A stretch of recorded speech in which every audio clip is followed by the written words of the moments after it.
అంటే అంటే మీరన్న కాంటెక్స్ట్ ఏ సమస్యలు లేకపోతే అసలు మనిషికి జీవించాలని ఇష్టం పోతుంది. ఇది నా పర్సనల్ అబ్జర్వేషన్. ఇప్పుడు నేను రాస్తున్న పుస్తకం తావో తేచింగ్లో ఈ విషయాన్ని చాలాసార్లు అంటే ఎక్స్ప్రెస్ చేసిండు లావచ్చు. అందులో ఒక వాక్యం ఉంటుంది, నేను ట్రాన్స్లేట్ చేసిన. ఎప్పుడైతే దేశం పతనమవుతుందో అప్పుడు దేశభక్తి పుట్టుకొస్తుంట. ఇప్పుడు జస్ట్ నీకు ఏ సమస్య లేవు, జలుబు వస్తలేదు, దగ్గు వస్తలేదు, ఏ బాడీ పెయిన్స్ లేదు, అసలు బాడీ ఉన్నట్టే తెలుస్తలేదు, అసూయ ద్వేషాలు లేవు, ఏమి లేవు అనుకో, ఒక్కటే ఆప్షన్ ఉంది, సూసైడ్ చేసుకుని చచ్చిపోవడం. అంటే జీవిస్తున్నట్టు తెలియడానికి కారణం మనిషి ఫేస్ చేస్తున్న సమస్యనే అని నాకు అనిపిస్తుంది. తద్వారా మనిషి ఎప్పుడూ ఏదో ఒక హెల్దీ ప్రాబ్లమ్ని క్రియేట్ చేసుకొని అక్కడి నుంచి ఫ్లోరిష్ అవ్వచ్చు. ఇప్పుడు నేను సరదాగా ఇప్పుడు యూట్యూబ్ని ఒక మాధ్యమంగా తీసుకున్న ప్రయోగం చేయడానికి. తద్వారా నాకు ఆలోచిస్తున్నా, అసలు అంటే ఇప్పుడు ట్రోల్ వీడియోస్ పెట్టాలంటే, సినిమా వీడియోస్ పెట్టాలంటే, ఒకరినొకరు తిట్టే వీడియోస్ పెట్టాలంటే చాలా చేయొచ్చు. కానీ నేను ఒరిజినల్ కంటెంట్, అంటే నా జీవితాన్ని నేను ఒక కంటెంట్గా నేను ప్రజెంట్ చేయాలన్నప్పుడు నాలాంటి ఒక డంబెస్ట్ పర్సన్, లేకపోతే చూడడానికి అందంగా లేని వ్యక్తి, లేకపోతే ఒక ప్యాలెస్లో లేని వ్యక్తిని సమాజం ఎందుకు చూస్తుంది? ఆబ్వియస్లీ. అంటే వాళ్ళు గొప్ప గొప్ప సూపర్ స్టార్ని చూశారు, ఎక్స్ట్రావగాంట్ని చూశారు, సినిమా పెడితే అక్కడ చాలా టెక్నాలజీ చూస్తున్నారు. సో ఒక కామన్ మ్యాన్ ఎందుకు చూస్తుంది? They are right. అయినప్పటికీ నీ లైఫ్లో ఒక మీనింగ్ ఉంది అని నీకు అనిపించినప్పుడు అది ఎక్స్ప్రెస్ చేయడంలో తప్పలేదు. కానీ అది ఎదుటి వ్యక్తి రిసీవ్ చేసుకోవాలన్న భ్రమలో మాత్రం ఉండక్కర్లేదు. సో నా పాయింట్ ఆఫ్ వ్యూ ఏంటంటే, సమస్య అనేది లేకపోతే మనిషి నాకు తెలిసి సర్వైవ్ కావడం చాలా కష్టం. అంటే ఎప్పుడు ఆరోగ్యంగా ఉన్నవాడికి ఆరోగ్యం అనేది తెలీదు అనేది ఒక కాంటెక్స్ట్ ఉంది. ఒకసారి చాలా పెద్ద అనారోగ్యం వచ్చిన తర్వాత దాని నుంచి బయటపడే ప్రయత్నంలో అతని ఆరోగ్యాన్ని రీడిస్కవర్ చేస్తాడు. అక్కడ ఉంది లేక. సిగ్మండ్ ఫ్రాయిడ్ చెప్పే రెండు స్టేట్మెంట్స్ కాదు, రెండు వర్డ్స్ ఉన్నాయి. దాన్ని ఏమంటారు? ఎరోస్ అండ్ థనటోస్ అంటారు. థనటోస్ అంటే ఎరోస్ అంటే జీవేచ్ఛ, అంటే మనం జీవించాలన్న ఉత్సాహం. థనోస్ అంటే మరణేచ్ఛ, కుతూహల, జీవితం పట్ల కుతూహలం, అలాగే మరణించాలన్న కుతూహలం. అదే సూసైడ్ అంటున్నాం. సో ఈ సమాజంలో ఒక యువకుడు ఉన్నాడు, వాడికి జీవేచ్ఛలో వాడు పరిశాన్ అవుతుంటాడు. అసలు గప్చు తిందాంపా, అసలు అమ్మాయిని చూసిన పోరి జబర్దస్త్ ఉంది, అట్లా వాకింగ్ పోదాంపా, జిమ్కి వెళ్దాంపా, జిమ్ జాయిన్ అవుతుంటా కండ. ఇదంతా జీవేచ్ఛ నుంచి వస్తుంది. మంచిది, వెరీ గుడ్. ఎందుకు? వాడికి జస్ట్ 10-15 years అయింది వాడికి భూమి మీదకి వచ్చి, వాడికి ఇంకా చాలా కాలం ఉన్నట్టు అనుభూతి కలుగుతుంది. సో అక్కడి నుంచి జీవించాలన్న ఒక జీవితం చాలా అందంగా ఉంది, జీవితం అనుభవించాలి, ఎన్నెన్నో చేయాలి, ఎన్నో సాధించాలి, ఇదంతా జీవేచ్ఛ నుంచి వస్తుంది. ఒక పర్టికులర్ టైం తర్వాత వాడు చాలా అనుకున్నాడు, 50కి వచ్చాడు, వాడికి అనిపించింది నేను అనుకున్న కానీ ఏం వర్కౌట్ అవుతలేవు. అక్కడి నుంచి మరణేచ్ఛ స్టార్ట్ అవుతుంది మెల్లగా. ఎట్లా స్టార్ట్ అవుతుంది? సినిమాలు చూస్తున్నావా? ఏం సినిమాలు, దరిద్రం సినిమాలు, ఎవరు చూస్తాడు? Time waste. దీనికి రీజన్ మరణేచ్ఛ, అంటే వాడికి ఆసక్తి పోతుంది. ఈసుంటి సమయంలో అతను ఎట్లా ఉంటే మళ్ళా అట్లా జీవేచ్ఛ అనేది చాలా కష్టం. అంటే ఒక మైండ్ ఒక డైమెన్షన్లో ట్యూన్ అయిన తర్వాత దాన్ని రివర్స్ చేయడం చాలా కష్టం. అంటే ఒక వ్యక్తికి సూసైడల్ టెండెన్సీ ఉన్నప్పుడు అతన్ని నార్మల్ మ్యాన్ చేయడం చాలా కష్టం. అంటే ఎవరో ఒక రైట్ పర్సన్ తన లైఫ్లోకి రావాలి. లేకపోతే తనకు తాను ఎలా కష్టం. ఇప్పుడు లోపల మన శరీరం లోపల పార్ట్స్ ఉంటాయి, మనం ఏది ఆహారం తీసుకుంటామో ప్రతి పార్ట్స్ శరీరం అనేది అది దేని దాన్ని ట్యూనింగ్ చేసుకుంటుంది, మెషినరీ ఉన్నది. అవును. అట్లా మనిషి తన మైండ్కు తాను అనుకూలంగా ఎలా ఆసుంటి క్లిష్ట సమయంలో అంత స్పేస్ ఉండదు అక్కడ. స్పేస్ అంత స్పేస్ ఉండదు. అంటే అది సినిమాల్లో అయితే ఓకే, ఒక పాటలో పరివర్తన వచ్చి హీరో మంచోడు అయిపోతాడు, కానీ లేదా ఒక పాట వచ్చేసరికి ఒక కామన్ మ్యాన్ దాన్ని కూడా అవుతాడు కదా రియల్ లైఫ్లో. అని నేను చెప్పేది రియల్ లైఫ్ సినిమా అంటే నాటకం అది. అందుకే ఆ ఎర్లీ టైంలోనే జీవితాన్ని అర్థం చేసుకుంటే మంచిది. ఎప్పుడైతే జీవించ ఆ టైంలోనే ఆ టైంలోనే నీకు ఎవరో రైట్ పర్సన్ రావాలి, లేదా ఒక రైట్ పుస్తకం టచ్ అవ్వాలి, లేదా ఒక మంచి మాట టచ్ అవ్వాలి, లేదా ఏదో. బట్ ఏదేమైనా మరణించ అనేది ఎక్కువ మందికి వస్తుంది. ఇది ఒక అబ్జర్వేషన్, ఇక్కడ మనం ఎవరిని స్పెసిఫిక్గా చెప్పట్లేదు. సో జీవేచ్ఛ లైఫ్ అంతా ఉండాలంటే సమస్యని ఎదుర్కొనే సామర్థ్యం నువ్వు నిరంతరం కలిగి ఉండాలి. నువ్వే కొత్త సమస్య క్రియేట్ చేసుకున్న సమస్య కాదు యాక్చువల్లీ, ఒక కొత్త కోణం. అంటే ఏమంటారు ఇంగ్లీష్లో, you should have the potential to begin from the scratch. అంటే ఏమీ లేని చోటు నుంచి ఒక దాన్ని స్టార్ట్ చేయి. ఫర్ ఎగ్జాంపుల్, నువ్వు బట్టల షాప్ పెట్టావు, బట్టల షాప్లో 50 ఏళ్ళు అయింది, ఇప్పుడు నీకు బోర్ వస్తుంది, రోజు అదే షాప్ పోవాలి, కూర్చోవాలి, షట్టర్ ఓపెన్ చేయాలి, లైట్ ఆన్ చేయాలి, ఇట్లా పూజ చేయాలి. ఇప్పుడు నీకు నిజంగా జీవెచ్చలో ఉంటే ఏం చేస్తుంది, ఆ బట్టల షాప్ నీ కొడుకు అప్పగిచ్చి పోయి చాయ్ డబ్బా పెట్టు. అప్పుడు మళ్ళీ స్క్రాచ్కి వెళ్ళి స్టార్ట్ అవుతుంది. అంటే ఎలాంటి గిన్నెలు కొనాలి, అప్పుడు నీకు ఉత్సాహం వస్తుంది లైఫ్లో. కానీ అంత శక్తి ఉండదు అప్పుడు మనసుకి. ఓన్లీ మైండ్ని ఒక పర్టికులర్ టైంలో అర్థం చేసుకున్నవాడు, వాడిని మనం ఎన్లైటెండ్ అనుకుంటే, అతను నిరంతరం జీవేచ్ఛలో ఉండే అవకాశం ఉన్నట్టు. నేను ఆ రచనలు అట్లాంటి కొందరు చూసినప్పుడు, ఇప్పుడు మా బుచ్చారెడ్డి ఫర్ ఎగ్జాంపుల్, అతనిలో నేను ఎప్పుడు డెత్ బెడ్ మీద కూడా మరణించ నాకు కనిపించలేదు. He was there till last minute. నేను నా కళ్ళతో చూసా. అంటే ఇప్పుడు అతనేం గొప్పవాడు కాదు కాబట్టి ఈ సమాజం పట్టించుకోకపోవచ్చు. ఓన్లీ ఒక సెలబ్రిటీకే ఎక్స్పీరియన్సెస్ ఉంటాయి అనుకుంటే అది పొరపాటు. ఏమో మన పక్క నుంచే ఒక ఎన్లైటెండ్ మ్యాన్ పోతూ ఉండొచ్చు. అదే. సో మన కాంటెక్స్ట్ ఏంది, ఇప్పుడు నువ్వు పాలు పోస్తున్నావు, దీనికోసం డబ్బు కోసం సర్వే కావాలి. ఈరోజు ఫోన్ కొన్నావు, దానికి పైసలు కావాలి. ఈ ప్రస్తుతం నేను ఏదో రికార్డ్ చేస్తున్నా, ఐప్యాడ్కి పైసలు కావాలి. ఎవ్రీథింగ్ ఈజ్ మనీ, అందులో ఏం సందేహం. సో ప్రపంచం అంతా పైసల కోసమే పరిచయం అవుతుంది. ఇప్పుడు నువ్వు ఇద్దరికి పాలు పోయేగానే నీకు 2 కోట్లు ఇచ్చాను.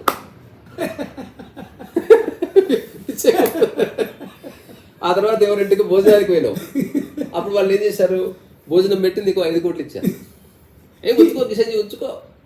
ఆ తర్వాత నువ్వు ప్లాట్ కొనడానికి నువ్వు జూబ్లీహిల్స్లో, అదెంత అంటే మామూలుగా 5 కోట్లు, కానీ నువ్వు 50 రూపాయలు చాలు తీసేసుకో. నీకు ఇంట్రెస్ట్ పోదా, ఇక్కడ ఏదో మోసం జరుగుతుంది అసలు. అంటే ఫస్ట్ డౌట్ వస్తుంది, ఇది డూప్లికేట్ నోట్లని. ఎవడిస్తాడు అంటే ఏది నువ్వు కావాలని కోరుకుంటున్నావు, అది హఠాత్తుగా అనంతంగా వస్తుంది అనుకో, నువ్వు తీసుకోలేవు. ఇంపాసిబుల్ అది. సో ఈ చాలా కోరికలు ఉన్నాయి, అవి తీర్చలేవు కాబట్టి జీవించాలన్న ఇష్టం కలుగుతుంది మనిషి. అఫ్కోర్స్ కొందరు నిరాశపడి థనటోస్ అంటే మరణించలేక ఎంటర్ అయ్యి మరణించవచ్చు. అది పక్కన పెడితే, ఎక్కువ మందికి ఉత్సాహం ఇవ్వడానికి కారణం లైఫ్, వాళ్ళు అనుకున్నవి క్లియర్ అయితే లేవు. దాంతోపాటు నిరంతరం ఒక సమస్య, అంటే ఆకలి అనే రూపంలో ఒక సమస్య వస్తుంది. అంత బాగుంది అనుకున్నాడు కుటుంబంలో సమస్య వస్తుంది, అంత బాగుంది అనుకునేలోపు మళ్ళీ ఆర్థిక సమస్య వస్తుంది. ఇక ఏ సమస్యలు లేవు అనుకుంటుంది, కాలు బిడి కింద పడతాడు. అంటే చూడు, లైఫ్ అంతా ఒక అందమైన సమస్యల చిట్ర. నిజంగా మొన్న నేను నిద్ర లేచిన తర్వాత యోగా చేద్దామని ఆ యోగా మ్యాట్ తీసుకొని ఏదో పిచ్చోళ్ళకి కావాలని ఎగిరి ఇట్లా కూర్చున్న దాని మీద ఈ మోకాలు కలుపుకోమని. సో నేను ట్యాబ్లెట్ వేసుకోను, నాకు అర్జెంటుగా పరిగెత్తే పనులు ఏం లేవు కాబట్టి కాసేపు కాలలా చాపి దాన్ని నువ్వు తెచ్చిన నువ్వులతో మర్దన చేసి చూశాను. దాదాపు ఒక 3 hours తర్వాత అది కుదిరిపడు. కానీ ఈ 3 hours నేను చేసిందల్లా ఏంది, నేను ఎందుకు ఇట్లా పిచ్చి పని చేశానని బ్లేమ్ చేసుకోకుండా, సరే కాళ్ళు ఇటు అంటుంది, గుంజుతుంది, కొంచెం ఇబ్బంది పెట్టింది ఆబ్వియస్గా. కానీ నేను ట్రాన్స్లేట్ చేయాలనుకున్న పుస్తకాన్ని తీసి చదవడం, ఎప్పుడైతే నేను దీన్ని కదిలించకుండా చాలాసేపు పెట్టానో అది మెల్లగా, అంటే ఎట్లయితే నీటిని ఆనందుడు అడుగుతాడు అనమాట. సో మనసుని ఎట్లా నేను శాంతపరచాలి చెప్పండి అంటే బుద్ధుడు దానికి జవాబు ఇయ్యాడు. సో ఆ తర్వాత ఒకసారి ఆనందుడు వస్తుంటే బుద్ధుడు చేతులు నీళ్ళలో పెట్టి ఇట్లా అంటూ ఉంటాడు అనమాట. సో ఆనందుడు అడుగుతాడు, ఏం చేస్తున్నావు అంటే, నేను నీటిని సెటిల్ చేస్తున్నా, కదలకుండా చేయాలని ట్రై చేస్తాను. ఒక ఆనందుడు అంటాడు, నువ్వు నీటిని కదలకుండా చేయాలని చెప్పి నీళ్ళలో వేలు పెడుతున్నావు, తద్వారా నీళ్ళు ఇంకా ఎక్కువ కదులుతున్నాయి, నువ్వు నీటిని కదలకుండా చేయాలంటే నీటిని ముట్టుకోకు. That's the answer. నువ్వు మైండ్ని ప్రశాంతపరచాలంటే మైండ్ జోలికి పోక అసలు. మైండ్ వదిలేయి. అంటే అతని సమస్య అతనితోనే చెప్పించాడు. అంటే నిజమైన ఆన్సర్ ఎప్పుడు అలాగే ఉంటుంది. అంటే మనం వర్బల్గా ఎంత చెప్పినా అది అర్థం కాదు. అంటే ప్రాక్టికల్గా చెప్పాలి. ఇంకో కథ ఉంటుంది. ఒకడు వచ్చి గురువు దగ్గరికి వచ్చి అడుగుతాడు అనమాట. ఇవన్నీ జెన్ స్టోరీస్, ఒకప్పుడు బాగా చదివినవి. దాన్ని నేను కొంచెం మార్చి నాకు తగ్గట్టుగా చెప్తున్నాను. సో చాలా సమస్యలు నన్ను పట్టి వేధిస్తున్నాయి. కాస్త మీరు సలహా ఇచ్చి వాటిని వదిలించాలంటే తప్పకుండా ఇంతకు బ్రేక్ఫాస్ట్ చేశారా, బ్రేక్ఫాస్ట్ చేయకుండా పంపించేస్తాను. మళ్ళీ 2-3 days అవుతుంది, గురువు అడగడం మానేశాడు. సో మళ్ళీ ఇతను గుర్తు చేశాడు. చెప్పాను కదండి, నేను మీ దగ్గరికి వచ్చిందే నా సమస్యలు వదిలించుకోవడానికి. కొంచెం దయచేసి వాటిని వదిలే, మీరే హెల్ప్ చేయాలంటే, ఇంతకీ మన టెంపుల్ చూశారు, చాలా బాగుంటుంది. ఈరోజు ఈవినింగ్ ప్రోగ్రామ్ మీరు తప్పకుండా రండి. ఇట్లా వారం అవుతుంది. ఇప్పుడు వీనికి అర్థమవుతుంది ఈ గురువుకు జవాబు తెలియదు, అందుకే తప్పించుకుంటున్నాడు. సో చివరికి ఒకసారి కలిసేసి వెళ్ళిపోతున్నాడు అని చెప్పిన తర్వాత ఆ గురువు దగ్గరికి వెళ్ళాలనుకుంటే ఒక అసిస్టెంట్ ఉంటాడు అక్కడ. ఏంది ప్రాబ్లం ఏంటంటే, నేను 7 రోజులు అయిందండి వచ్చి, ఓ సమస్య అడితే చెప్తాడు. ఏం మనిషి ఆయన, నీ సమస్య గురించి చెప్పడానికే అగో అది చూడక పోయిండు, నీ గురించే పోయిండు, ఇప్పుడే పోయిండు నీ గురించే, నువ్వు వస్తే చెప్పాను అంటే, అవునా, అయ్యో నేను తప్పుగా అర్థం చేస్తున్నాను పోయి. ఇతను పోయేసరికి ఆ గురువు గట్టిగా అరుస్తుంటాడు. అసలు అరుస్తుంటాడు గట్టిగా, చెట్టును పట్టుకొని వదులు వదులు నన్ను వదులు, నీకు దండం పెడతాను అరుస్తుంటాడు. ఇతను పరిగెత్తి గురువు అరే చెప్పి పరిగెత్తి చూసి, మీరు దాన్ని పట్టుకొని మీరు వదులు అంటే నువ్వు సమస్యలను పట్టుకొని నన్ను వదిలించమంటే స్వామి, నువ్వు వదిలించుకో సమస్యల్ని. సో ఏదేమైనా డిస్క్రిమినేషన్స్ ఉన్నాయి. మనిషి సమస్యలను పట్టుకుంటున్నాడు. సమస్య ఉంది కానీ అన్ని సమస్యలకు సొల్యూషన్స్ లేవు. అంటే కొన్ని సమస్యలకి సొల్యూషన్స్ నీ చేతిలో ఉన్నాయి, కొన్ని సమస్యలకు సొల్యూషన్స్ కుటుంబం చేతులు ఉన్నాయి, కొన్ని సమస్యలకు సొల్యూషన్స్ పూజారి చేతులు ఉన్నాయి, కొన్ని సమస్యలకు సొల్యూషన్స్ సమాజం లేదా నీ ఆఫీస్ చేతులు ఉన్నాయి, కొన్ని సమస్యలకు సొల్యూషన్స్ లేవు. సో అది గుర్తిస్తే సరిపోతుంది. ఇప్పుడు తెలివైన వాడు లేదా జ్ఞాని ఎవరయ్యా అంటే, ఎక్కడెక్కడైతే సమస్యలు తనవి వేరే వాళ్ళ చేతిలో ఇరుక్కుపోయి ఉన్నాయో వాటిని ముందే క్లియర్ చేసుకుంటాడు. అది సాంప్రదాయాన్ని వదిలేశాడు అనుకో, అంటే పూజారి నుంచి విముక్తి, భక్తి నుంచి కాదు, పూజారి నుంచి విముక్తి. ఉద్యోగాన్ని వదిలేశాడు, బాస్ నుంచి, ఆఫీస్ నుంచి, ఆ స్వైపుల నుంచి సెలవు కావాలన్నా ఇటువంటి వాటి నుంచి విముక్తి. పనిని వదిలేశాడని కాదు, పని ఉంది కానీ ఉద్యోగం అక్కర్లేదు. ఇది వేరే వాళ్ళు చెప్తే ఫాలో అయ్యేది కాదు, ఎందుకంటే అది ఎవరికి వాళ్ళకి తెలియాల్సింది. I support self employment. ఎందుకు, ఇప్పుడు మీరు సెల్ఫ్ ఎంప్లాయిడ్, నేను సెల్ఫ్ ఎంప్లాయిడ్ ఒక విధంగా. అంటే పూర్తిగా మన సమయం అలాగని మనకు కష్టం లేదా, ఉంది ఖచ్చితంగా. సో అట్లాగే ఏ సమస్యలు నీ చేతిలో లేవు ఆన్సర్స్ అంటే ఏంది, మరణాన్ని తప్పించుకోవడం ఎలా, నీ చేతులు లేదు. కవిత మెసేజ్ చేసి, శివ పెయింటింగ్ కావాలి, నేను సైజ్ చెప్తాను, మీరు కాస్ట్ ఎంత అవుతుందో చెప్పండి ఫస్ట్, దాన్ని బట్టి.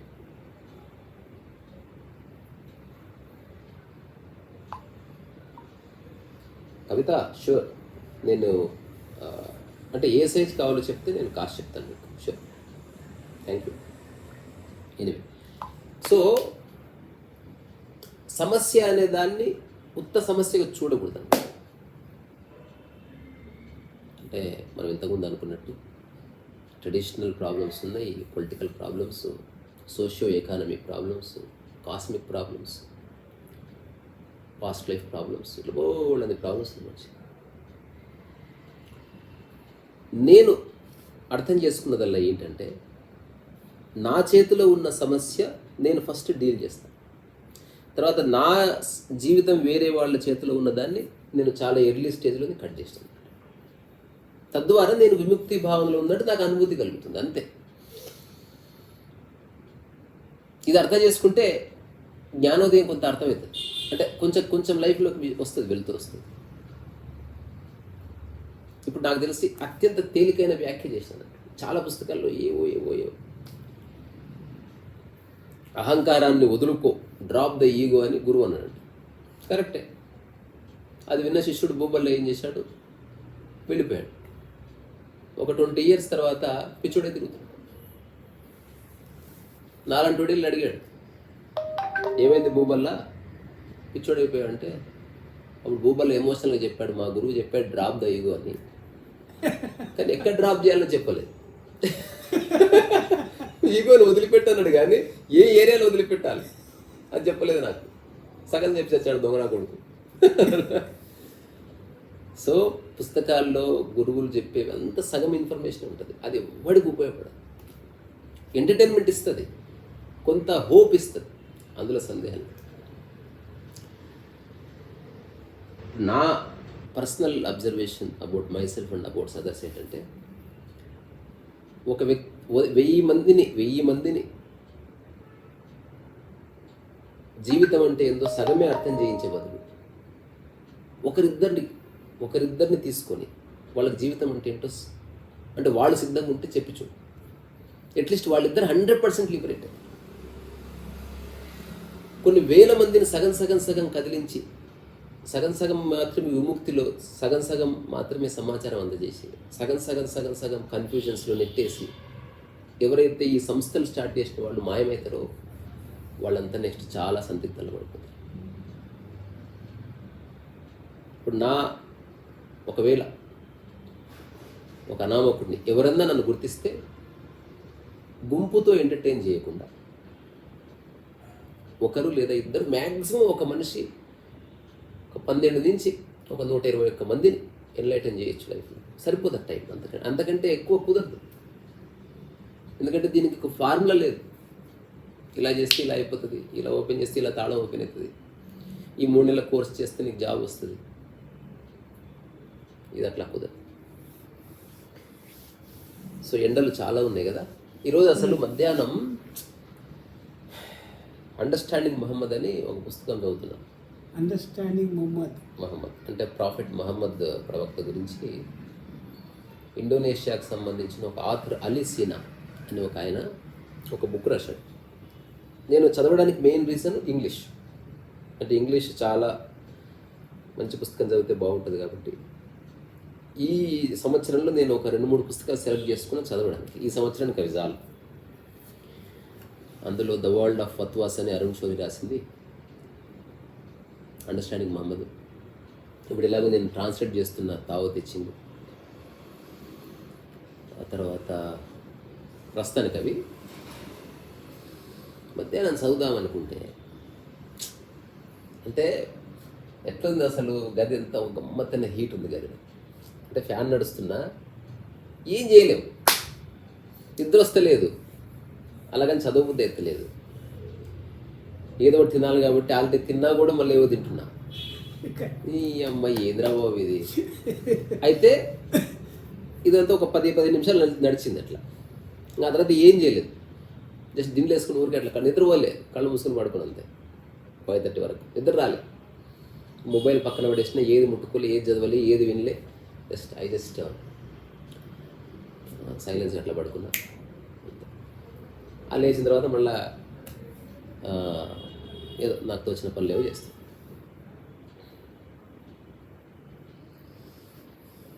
ఏదైనా ఒక 2 minutes వైలిన్ వాయించి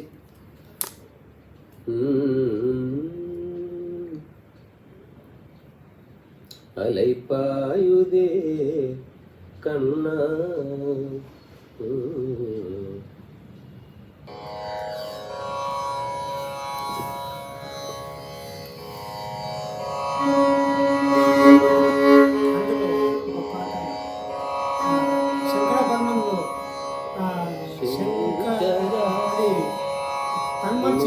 అది మధ్యమావతి.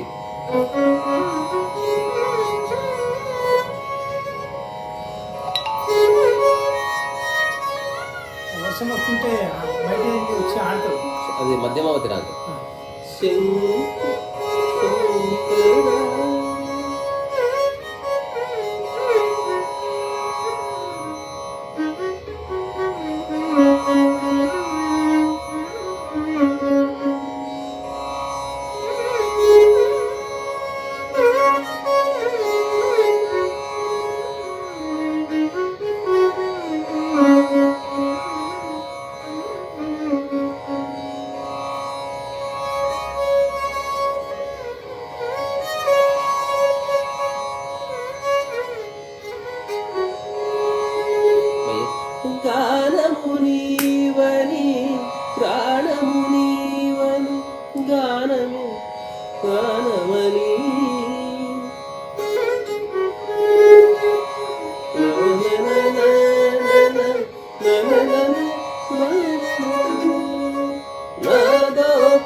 అసలు కే మహాదేవను ఎక్స్ట్రాడినరీ.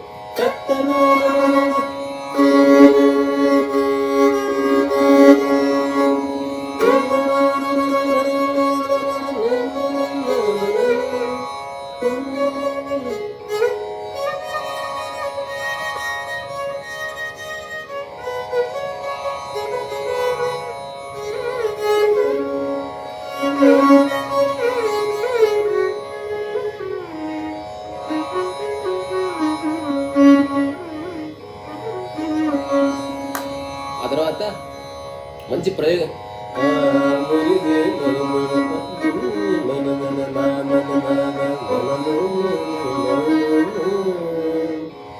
మీరన్నా ఆ డ్యాన్స్ అంతా అక్కడ చేస్తుంటారు.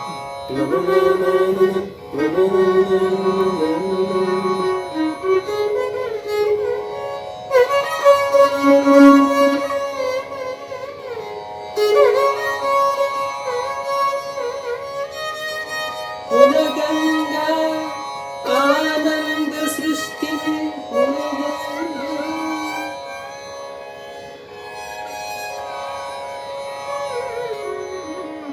శంకరా నర శరీరా పరా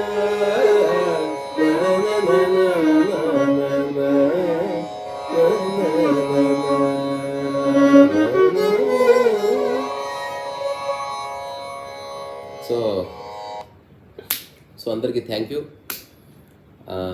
ఒక కొత్త స్టేట్మెంట్, లైక్ ద ఎసెన్స్.